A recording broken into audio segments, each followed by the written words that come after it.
Hello students.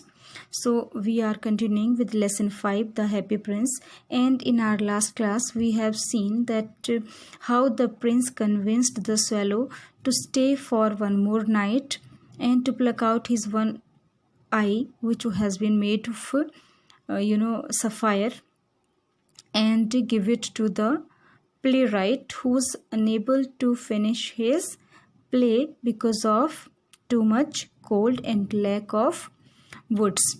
So the swallow did so. Now see, I am beginning to be appreciated, he cried. And when the playwright, he saw that sapphire kept near those withered violets, he cried happily that he has been started to be appreciated by people, or the people started appreciating him, people started praising him. This is from some great admirer, and he thought that sapphire which was kept beside him, that it has been sent by some great admirer or fan. Now I can finish my play, and he looked quite happy. Now he said, the playwright, that now I would be able to finish my play, and he was looking very happy. The next day, the swallow flew down to the harbor. Harbor means seaport. And the very next day, this swallow, he just flew down towards the harbor. He sat on the mast of a large vessel. Vessel means ship or a large boat, and watched the sailors working. Mast mean that a pole which is installed to hang flag. So that swallow, he just sat on a mast of a ship and watched the sailors working. I am going to Egypt, cried the swallow, but nobody minded. And he was crying. He was saying that he was going to Egypt, but nobody minded that. Nobody paid attention towards the swallow.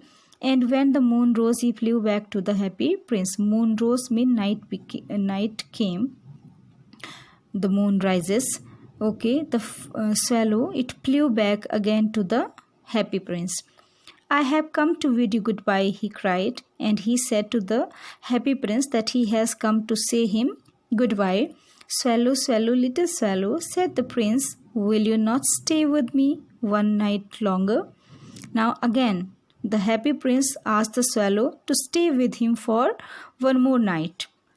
It is winter, answered the swallow, and the snow will soon be here. Okay, now the swallow is saying it is winter season is going on, and it can snow anytime. So in Egypt, the sun is warm on the green palm tree. Palm tree is known to you, it's an ornamental tree. Okay, in Egypt, the sun is warm, mean it is sunny in Egypt, and that sunshine is falling on green palm trees where he wants to sit for basking. And the crocodiles lie in the mud and look lazily about them. And he's saying, and the crocodiles, they are lying there in the muddy water. It's known to you, dirty water, mixed with the soil, and look lazily about them. And they are crocodiles, they are looking lazily towards those palm trees. In the square below, said the happy prince, there stands a little match girl. Match girl means a girl who sells matchsticks.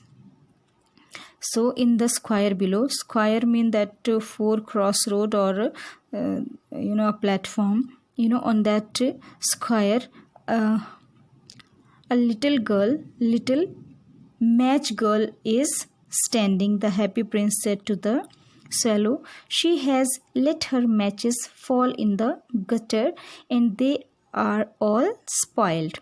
So the happy prince said that this girl, she had fell, or she dropped her matchsticks or matches in the gutter, and they are spoiled, they are damaged matches.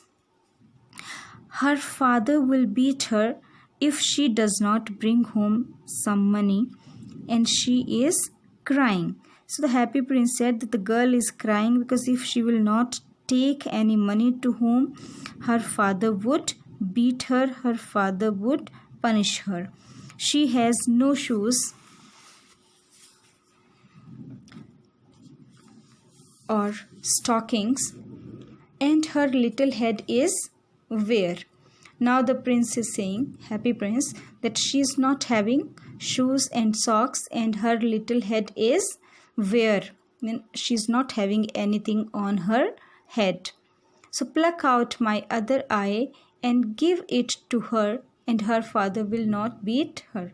Then the happy prince said, you just pluck out, take out the other eye also, and give this eye to the girl so that her father would not beat her. I'll stay with you one night longer, said the swallow, but I cannot pluck out your eye. You would be quite blind then. At that, the swallow said, okay, I'll stay with you for one more night, but I cannot pluck out your eye because if I do that, you would become quite blind. You would not be able to see then. Swallow, swallow, little swallow, said the prince, do as I command you.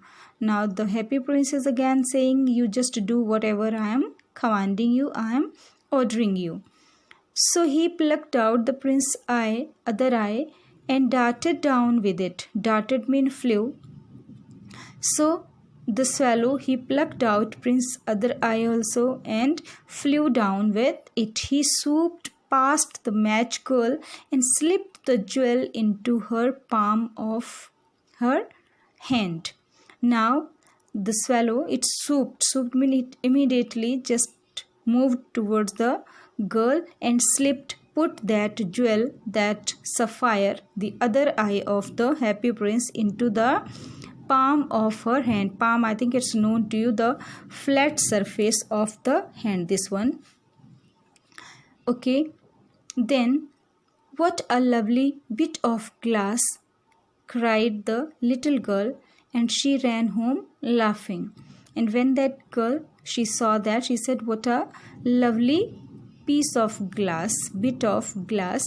She cried happily and ran towards home laughingly.